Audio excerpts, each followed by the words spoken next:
नमस्कार मेरे प्यारे साथियों, आइए ड्रीम मंत्रा पर आपका स्वागत है। और हम शुरुआत करते हैं आज की 10th क्लास की एक्सरसाइज है हमारी 1.2 वास्तविक संख्याएं। ठीक है। और आज की जो क्लास है आपके लिए एग्जाम की दृष्टि से वेरी वेरी मोस्ट इंपोर्टेंट है। क्यों? क्योंकि इस एक्सरसाइज से 4 नंबर में, 6 नंबर में या 2 नंबर में सवाल आता है। 2 नंबर में सवाल जो आता है वो थोड़ा इजी होता है, और 4 नंबर में, 6 नंबर में जो सवाल देता है 4 नंबर में देगा या 6 नंबर में, वो थोड़ा सा उसका जो करने का तरीका थोड़ा सा लंबा है। ठीक है। तो इस एक्सरसाइज से सवाल आता जरूर है, हर साल इसमें से एक सवाल आता है और 4 नंबर में आता है। मैं आपको बताऊंगा कौन सा सवाल है जो 4 नंबर में, 6 नंबर में आता है, वो यही सवाल है। ठीक है। ये 4 नंबर में, 6 नंबर में आएगा, या तो बस यहां पर नंबर चेंज करता रहेगा, या 2 लिख देगा, या 3 लिख देगा, या 7 लिख देगा। ठीक है बस। लेकिन करने का तरीका जैसे ये सवाल होगा वैसे सबके सब सेम वैसे ही होंगे, बस नंबर चेंज करना, आपको कुछ नहीं करना। और एकदम हलवा सवाल है, बिल्कुल ही वेरी वेरी हलवा सवाल। देखो जरा कैसे करती है। सवाल शुरू करने से पहले एक मोटिवेशनल साइड। हौसलों के तर्कस में कोशिश का वो तीर जिंदा रखना, हार जाओ जिंदगी में सब कुछ लेकिन जीतने की उम्मीद जिंदा रखना। देखो जरा हल। मैं सबसे पहले सिद्ध कीजिए कि √5 एक अपरिमेय संख्या है, ये हमसे सिद्ध करा रहा है। ठीक है। क्या एक √5 एक अपरिमेय संख्या है? मैं मान लेता हूं अपनी तरफ से √5 एक परिमेय संख्या है। ठीक है, मैं मान लेता हूं अपनी तरफ से, माना √5 एक परिमेय संख्या है। ठीक है, ये मैंने मान लिया। जब मैंने माना √5 एक परिमेय संख्या, तो मैं ये नहीं लिख सकता? क्या मैं लिख सकता हूं आराम से यहां पर √5 बराबर P/Q। मैंने इसलिए लिखा है, जब मैंने ये मान लिया √5 एक परिमेय संख्या है, और कोई भी परिमेय संख्या होती है वो हमेशा P/Q के बराबर होती है। आप P/Q की जगह A/B भी मान सकते हो, X/Y भी मान सकते हो। ठीक है, कुछ भी मान सकते हो, आपकी इच्छा है, सुन लो। अब मैंने माना √5 एक परिमेय संख्या है, तो √5 P/Q के बराबर हुई। और ब्रैकेट में ये जरूर दिखा देना इनको, Q बराबर नहीं होना चाहिए 0 के, और कोमा लगा के लिख देना P/Q क्या है? सहअभाज्य संख्या है। P/Q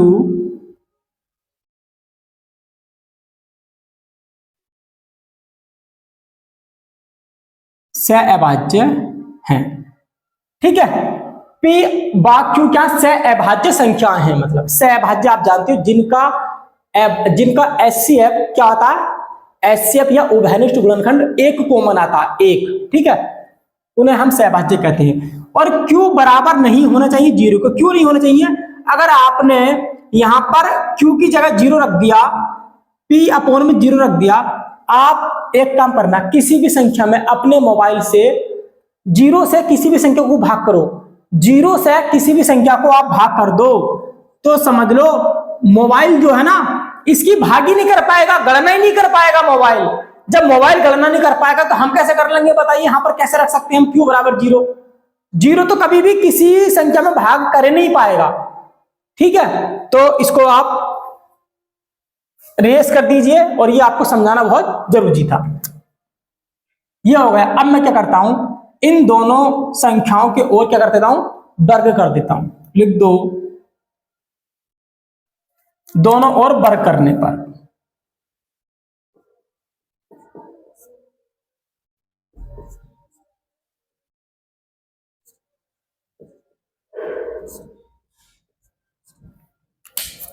जब मैं दोनों ओर वर्ग करूंगा तो ये हो जाएगा √5 का स्क्वायर बराबर P/Q का स्क्वायर। ठीक। अब मैं जो क्या करता हूं, इससे ये कट गया तो ये बच हो गया 5 बराबर P²/Q²। इसको इधर ले आइए, पक्षपांतर कर दो इसका, तो ये हो जाएगा 5 × Q² बराबर P²। इस 5 को उसके नीचे भेज दो, तो ये हो जाएगा Q² बराबर P²/5। बस आपको यहीं तक करना था। इसको मान लो आप समीकरण नंबर 1। ठीक है, ये हो गया आपकी समीकरण नंबर 1। अब यहां पर लिख दीजिए आप, चूंकि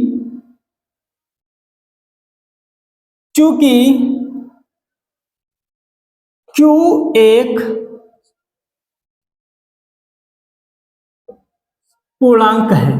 देखो भाई मैंने लिखा ना P बाय Q सहभाज्य संख्या है, P बाय Q सहअभाज्य संख्या है, और सहअभाज्य संख्या हमेशा पूर्णांक होती हैं रसगुल्लो, पूर्णांक होती हैं।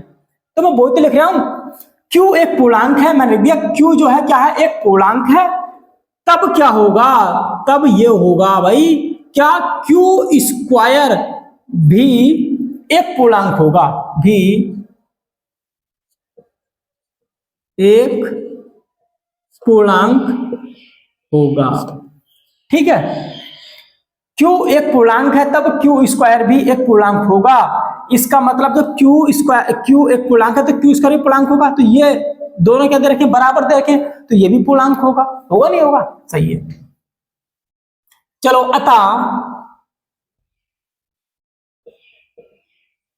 अतः P स्क्वायर 5 से भाज्य है। देखो P स्क्वायर, देखो रसगुल्लो ये थोड़ा ध्यान से दो, ध्यान से देखना, P स्क्वायर में 5 भाग कर रहा है, तो मैंने वही तो लिखा है P स्क्वायर जो है 5 से कट रहा है, ठीक है, भाग हो रही है। तो जब P स्क्वायर 5 से भाज्य है तब P भी 5 से भाज्य होगा, 5 से भाज्य होगा। ये मैंने आपको प्रीमियर कराई थी, प्रीमियर नंबर 1.3 पहले दिन कराई थी।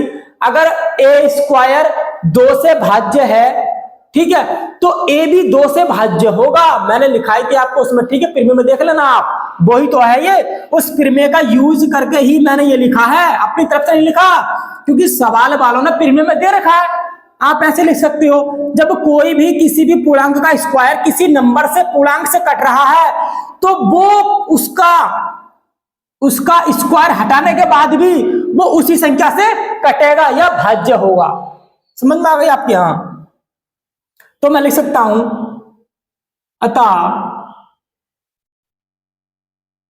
जब 5 से भाज्य है तो लिख दो अपन, तो ये हो जाएगा हमारा P अपॉन में 5 बराबर K1। ये मैंने क्या करा है, ये मैंने माना है, और यहां पर लिख दो K1 एक पूर्णांक है। ठीक है, जब रसगुल्लो मुझे ये बताइए, जब P 5 से कटेगा या 5 P में भाग करेगा तो कोई ना कोई तो संख्या आएगी, कोई ना कोई पूर्णांक आएगा नहीं आएगा 5 से भाग करने के बाद में P में, तो वो K1 मान लिया मैंने, वो क्या माना है, वो K1 होगा जो पूर्णांक आएगा, और K1 एक पूर्णांक है। समझ में आपकी आ रहा होगा, मुझे उम्मीद है रसगुल्लो की समझ में आ रहा होगा, शायद नहीं आएगा तो रसगुल्लो फोड़ दूंगा, ध्यान रख लेना, ध्यान हो आपका बोर्ड की तरफ होना चाहिए, फोकस एकदम। अब इसको आगे लिखते हैं हम, तो ये हो जाएगा, देखो आगे बढ़ा देता हूं मैं, सॉरी, ये हो जाएगा हमारा, ये जो 5 है ना मैं गुणा में भेज देता हूं उसकी K1 की, तो ये हो जाएगा 5 इंटू K1। इसको मैं कह देता हूं समीकरण नंबर 2, ये समीकरण नंबर हो गई 2। ठीक है, अब मैं क्या करता हूं, यहां पर लिख देता हूं मैं P का मान समीकरण 1 में रखने पर, देखो P का मान आया 5 K1, समीकरण 1 कहेगी ये हैगी, तो आप इसमें रख दो ना समीकरण 1 में, क्यों टेंशन ले रहे हो, ये बताओ। समीकरण 1 दे रखी है Q स्क्वायर बराबर P स्क्वायर अपन 5, तो जहां P का मान आया है ना, यहां पर इसकी जगह इस P का मान रख दो, ये वाला मान यहां पर रख दो, तो ये हो जाएगा हमारा, देखो जरा, ये हो जाएगा Q स्क्वायर बराबर 5K1 का स्क्वायर अपॉन में 5। समझ में आ गया रसगुल्लो? समझ में आ गया होगा मुझे उम्मीद है आपकी।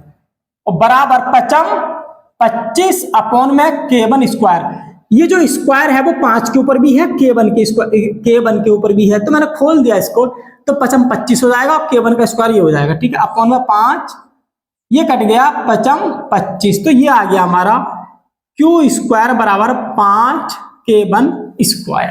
ठीक है, अब आप 5 को इधर भेज दो तो ये हो जाएगा क्यू स्क्वायर अपॉन में 5 बराबर k1 का स्क्वायर। या ऐसा लिख दो आप k1 का स्क्वायर बराबर क्यू स्क्वायर अपॉन में 5। ठीक है, मैंने इसको इधर लिख लिया, उसको इधर लिख लिया। ठीक है, मैंने क्या करा, चिन्ह नहीं बदले। अगर मैं चिन्ह बदलता ये भी माइनस का हो जाता, ये भी माइनस का हो जाता, माइनस से माइनस कट जाता तो फिर भी तो प्लस के हो जाते, दोनों हो जाते ना, हो जाते। हाँ, अब इसको कह दो आप समीकरण नंबर कितनी, 3। ये आपकी समीकरण नंबर 3 हो गई। ठीक है, अब थोड़ा इसके बारे में लिख दो। अतः चूंकि, यहां पर लिख दो, चूंकि k1 एक पूर्णांक है, तब k1 स्क्वायर भी पूर्णांक होगा। k1 स्क्वायर भी पूर्णांक होगा। ठीक है, बस इतना लिखने के बाद में अब हम चलते हैं आगे। जब k1 एक पूर्णांक है तब k स्क्वायर भी एक पूर्णांक होगा। ठीक है, आगे देखिए, अतः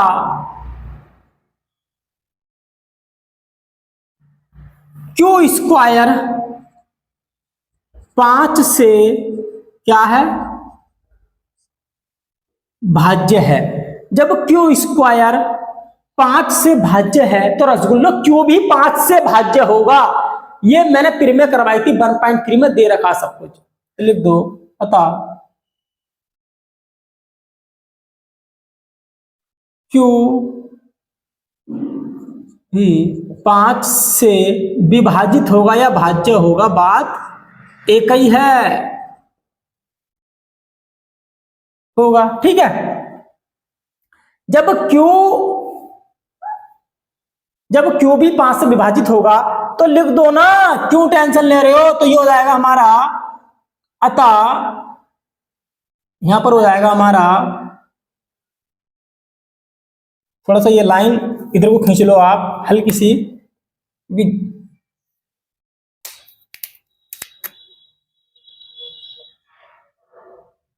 अतः Q अपॉन में 5 बराबर कितना आएगा, K2।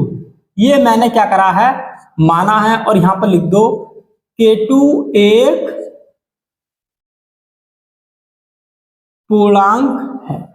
ठीक है, मतलब सीधा सा बात ये है रसगुल्लो, अगर जब आप 5 से Q में भाग करोगे तो भाग करने के बाद में कोई ना कोई तो संख्या आएगी, कोई ना कोई तो नंबर आएगा, जो नंबर आएगा वो यही है, वो K2 है। ठीक है, मैंने लिख दिया। तो आप अब इसको आप सही करके कर लो। ठीक है, ये हो जाएगा हमारा,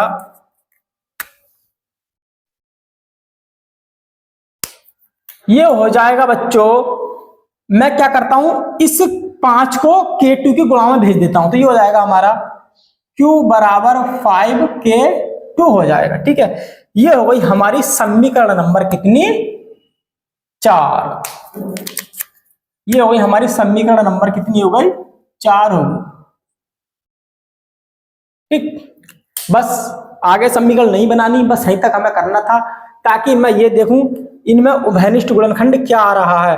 अब देखो समीकरण नंबर 2 को देखो और समीकरण नंबर आप 4 को देखो। 2 कहां है हमारी, ये हैगी, देखो रसगुल्लो, ये समीकरण नंबर 2 में P बराबर 5K1 आ गया और Q बराबर 5K2 आ गया। इसका मतलब दोनों में उभयनिष्ठ गुणनखंड 5 आ रहा है। जब उभयनिष्ठ गुणनखंड 5 आ जाए या कोई भी संख्या आ जाए, एक को छोड़ने के अलावा, 1 को छोड़ने के अलावा कोई भी नंबर आ जाए, तो जो चीज हमने मानी थी ना, माना √5 एक परिमेय संख्या है, ये बात गलत हो गई। क्यों गलत हो गई, इसलिए गलत हो गई, अगर अभाज्य गुणनखंड यहां पर 1 आता दोनों जगह P और Q की जगह, तो ये बात सही हो जाती हमारी, ये वाली बात, तब तो ये √5 एक परिमेय संख्या होती। अब क्या हो गया, ये बात गलत हो गई, तो ये √5 क्योंकि एक अपरिमेय संख्या होगी। तो लिख दो। अब इसके बारे में डिटेल से लिखना है, जो बात हमसे गलत हुई है ना, उसके बारे में देखो क्या क्या लिखा जाएगा। देखो जरा, अब वो लिखा जाएगा समीकरण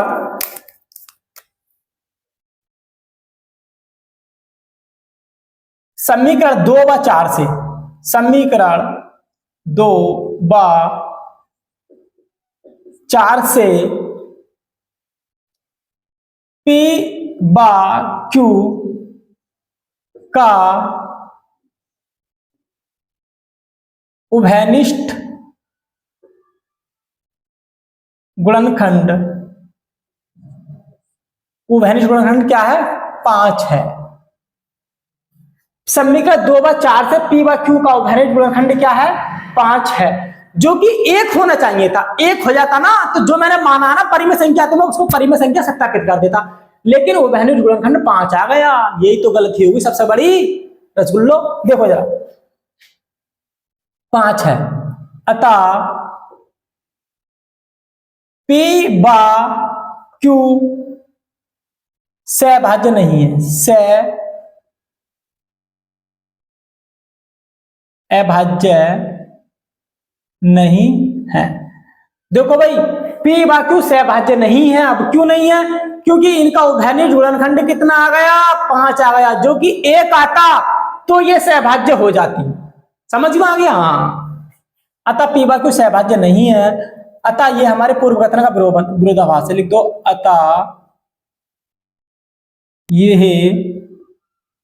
हमारे पूर्व कथन का विरोधाभास है।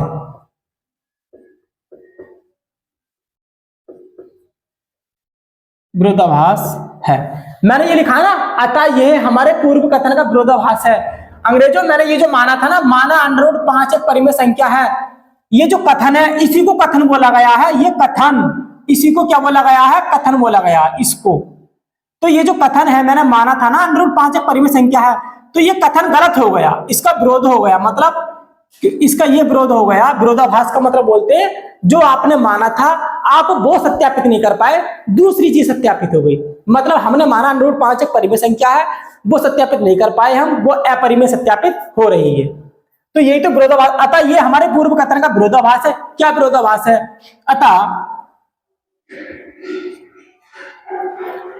अतः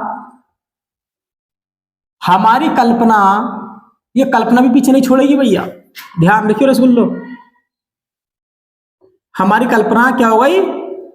गलत है। हमारी कल्पना गलत है। क्या कल्पना गलत हो गई? माना √5 एक परिमेय संख्या है। अब क्या हो गई? हमारी कल्पना गलत हो गई, जो हमने माना था कि √5 एक परिमेय संख्या है, अब वो क्या हो गई? वो गलत हो गया। तब गलत हो गया तो क्या होगी रसगुल्लो? फिर तो यही होगी ना, √5 एक अपरिमेय संख्या, तो लिख दो, अतः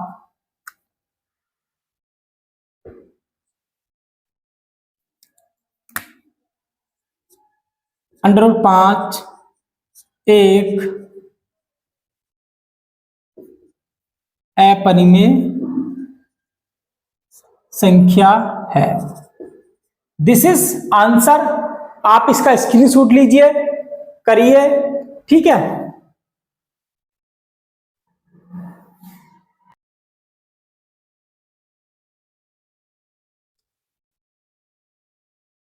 आइए मेरे प्यारे साथियों, चलते हैं हम क्वेश्चन नंबर नेक्स्ट है, जो कि ये एनसीईआरटी बुक का सवाल है। और इससे पहले जो मैंने सवाल करा था एनसीईआरटी, देखो मेरे प्यारे साथियों, इससे पहले जो मैंने सवाल करा था ना, वो सवाल कई बार एग्जाम में आया है, ठीक है, मुझे लिखने की ध्यान रही, और वो एनसीईआरटी बुक का ही सवाल है, ठीक है। तो लिख लियो आप उस सवाल पे, इससे पहले वाले सवाल पे। क्वेश्चन नंबर 8 जो है बोर्ड में आया है, कई बार सवाल आया है, और वो एनसीईआरटी का सवाल है, आप लिख लेना उस सवाल पे। तो ये है हल। देखो ये जो सवाल है इस टाइप के सवाल 2 या 4 नंबर मांगे, और जो लॉन्ग वाले सवाल है, लंबे वाले, वो 4 नंबर और 6 नंबर में देगा, ठीक है, क्योंकि ये थोड़े हल्के सवाल, इजी सवाल है ये वाला। देखो कैसे करेंगे इसे। माना 3 + √2√5 एक परिमेय संख्या है। जब ये परिमेय संख्या है तो मैं लिख सकता हूं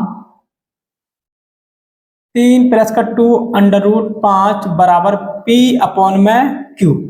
ठीक है, यहां पर लिख दियो Q बराबर नहीं है 0 के, P बा Q सहभाज्य है, अभाज्य है, मतलब P व Q सहभाज्य संख्याएं हैं। इसको 3 को उधर ले जाओ। बस इधर हमें ना ऐसे सवालों में कभी भी इस टाइप के सवाल हो, माइनस के प्लस के, ठीक है, तो अंडर रूट की संख्या इधर रख देते हैं, बाकी सबको उधर फेंक देते हैं, बस और कुछ नहीं करना होता। तो ये हो जाएगा हमारा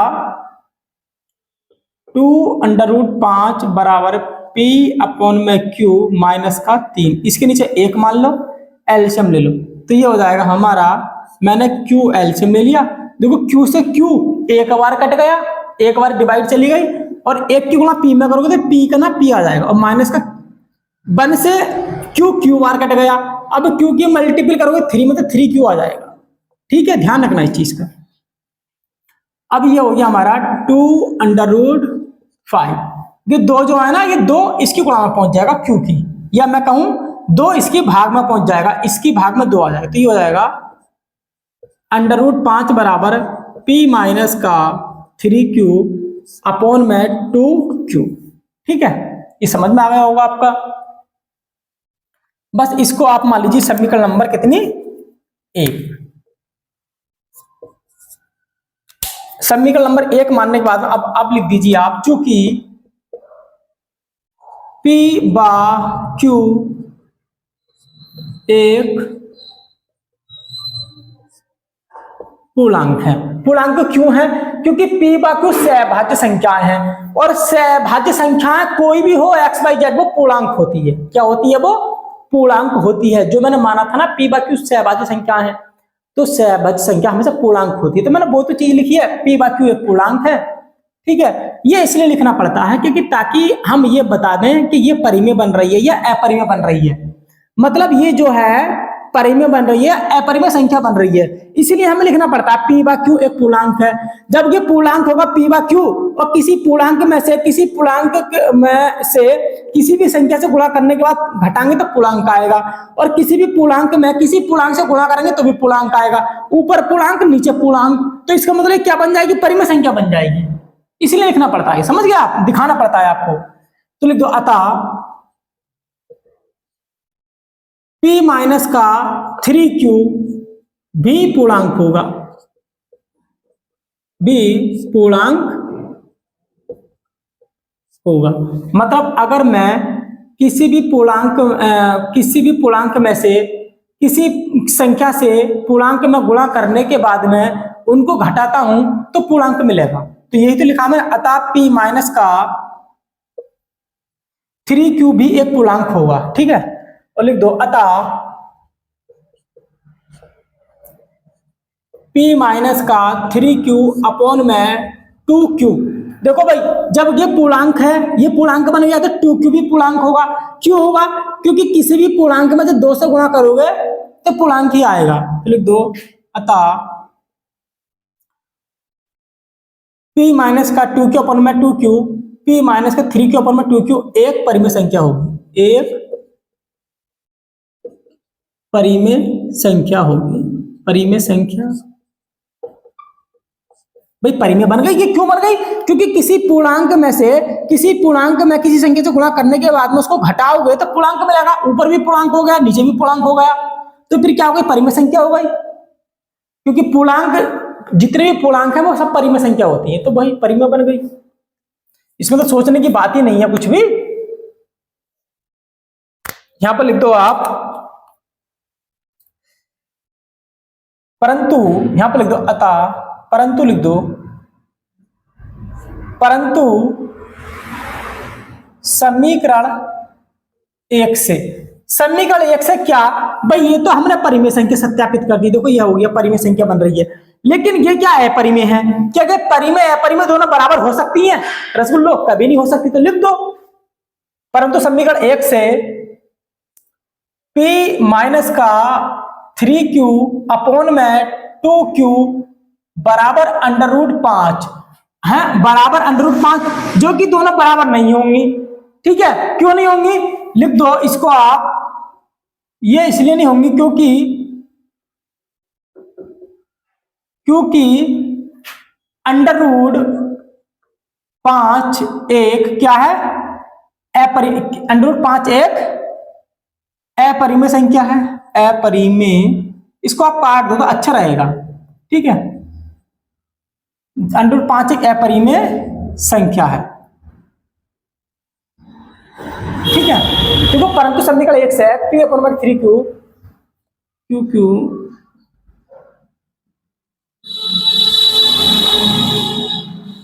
क्योंकि अंडर रूट 5 एक अपरिमेय संख्या, सही है, बिल्कुल ठीक है, कोई दिक्कत नहीं है, बिल्कुल एकदम मस्त सवाल, ठीक है। अंडर रूट 5 एक अपरिमेय संख्या है। अब लिख दो अतः यह हमारे पूर्व कथन का विरोधाभास है, ये हमारे पूर्व कथन का क्या है, विरोधाभास है। मतलब हमने ये जो कथन है ना, हमने माना था क्या 3 + 2 अंडर रूट 5 एक परिमेय संख्या है, अब वो क्या हो गई, वो गलत हो गई, वो बात गलत हो गई। मतलब जो हम लाना चाह रहे थे ना परिमेय संख्या, वो नहीं आ रही, तो क्या अंडर रूट ये फिर क्या होगा, तो अपरिमेय होगी, क्योंकि मैं आपको बता चुका हूं पहले। लिख दो अतः ये हमारे पूर्व कथन का विरोधाभास है, अतः हमारी कल्पना गलत है। हमारी कल्पना गलत हो गई, मतलब हमने जो माना था ना, माना 3 + 2 अंडर रूट 5 एक परिमेय संख्या है, तो ये गलत हो गई कल्पना। तो क्या हुआ, ये हम इसको सत्यापित ही नहीं कर पाए कि अंडर रूट 3 + 2 अंडर रूट 5 एक परिमेय संख्या होगी, तो फिर क्या हो गया, अपरिमेय हो जाएगी। अतः हमारी कल्पना गलत है, तो लिख दो अतः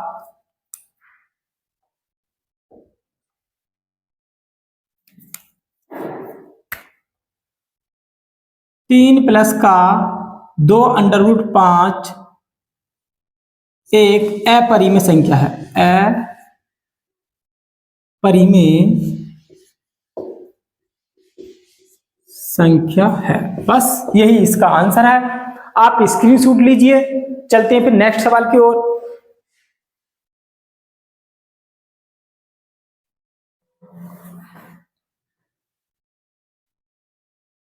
आइए मेरे प्यारे साथियों, चलते हैं हम सवाल नंबर, अंतिम सवाल है ये इस एक्सरसाइज का, ठीक है। और ये एनसीईआरटी का सवाल है, नहीं है, नहीं एनसीईआरटी का नहीं है, लेकिन 2020 में आया है, लिख लियो, ये 2020 में बोर्ड में आया सवाल है ये 2020। इसका कोड है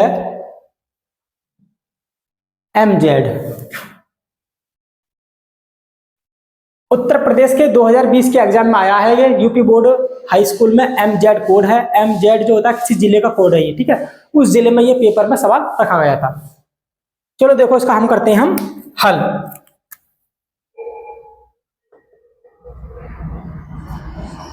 मेरे प्यारे रसगुल्लो, जो आपके अंदर जो जज्बा है ना, वो कायम रहना चाहिए, ठीक है, वो कम नहीं होना चाहिए, तभी आप अच्छे मार्क्स से सफल होगे। और आपका टारगेट जो है वो कम से कम 80+ या 90+ तो होने ही चाहिए, ठीक है।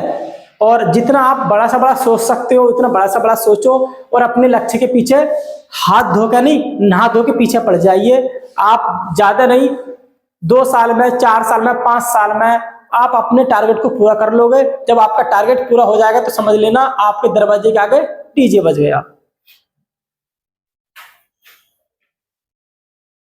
हल। माना 3 + अंडर रूट 2 एक क्या है, परिमेय संख्या है। मैंने ये मान लिया, ठीक है। जब मैंने ये मान लिया रसूल लोग कि 3 + अंडर रूट 2 एक परिमेय संख्या है नहीं, ठीक है, ये परिमेय संख्या लिख दी मैंने, तो मैं इसको ऐसे लिख सकता, 3 + का अंडर रूट 2 बराबर P/Q, और यहां पर लिख दो Q बराबर नहीं है 0 के, और ठीक है, कोमा P/Q क्या है, सहअभाज्य है, सहअभाज्य लिख दो, कोई दिक्कत नहीं है, ठीक है। अब क्या करता हूं मैं, दोनों ओर वर्ग मत करो, इसको उधर भेज दो तो ये हो जाएगा √2 बराबर पी अपॉन में क्यू माइनस का 3। इसके नीचे मैंने 1 मान लिया। √2 बराबर इसका मैंने एलसीएम ले लिया क्यू। ठीक है, इन दोनों का एलसीएम क्यू आ गया। अब क्यू से क्यू एक बार कट गया, एक की मल्टीपल पी में करोगे तो पी आएगा, माइनस से ये आ गया। अब वन से जो है ना क्यू बार कट रहा है, वन से जो इसमें गुणा हो रही है कितनी बार हो रही है, क्यू बार। सॉरी, वन से जब मैंने इसको डिवाइड करा क्यू को तो क्यू बार गया।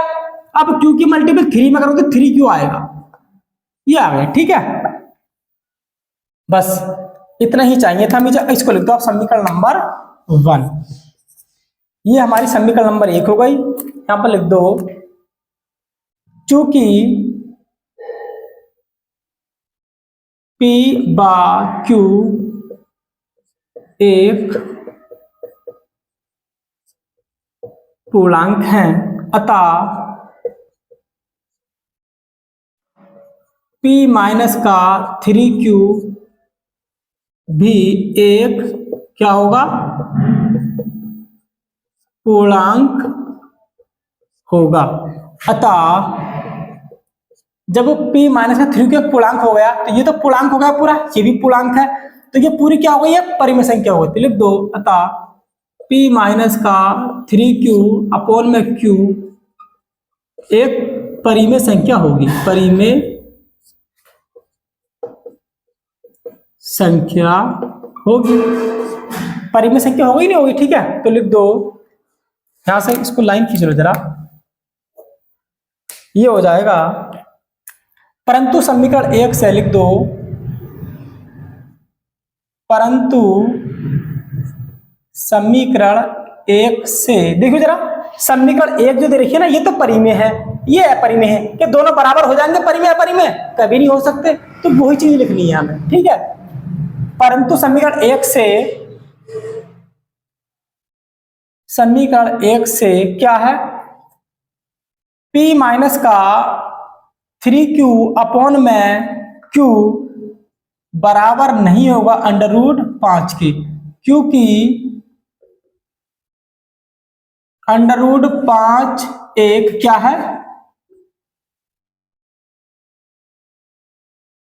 यहां पर लिख दो, क्योंकि मत लिखो, क्योंकि √5 एक, यहां पर लिख दो जो कि एक परिमेय संख्या है। हाँ, √5, क्योंकि ये लिख दो आप, क्योंकि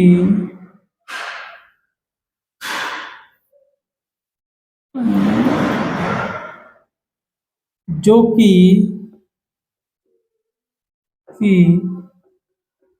एक अपरिमेय संख्या, जो कि एक, जो कि जो कि जो कि एक अपरिमेय संख्या है, एक अपरिमेय संख्या है, अपरिमेय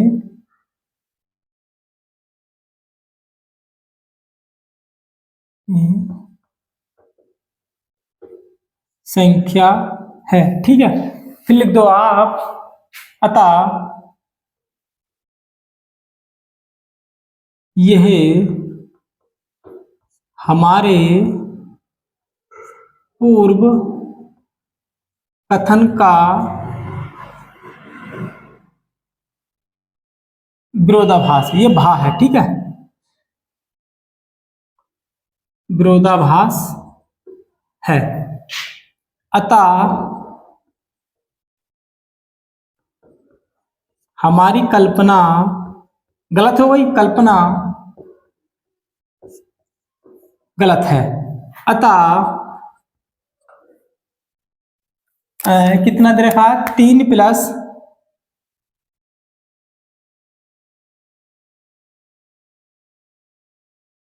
√5 नहीं है, √2 है ना वो, तो √2 लिखो ना।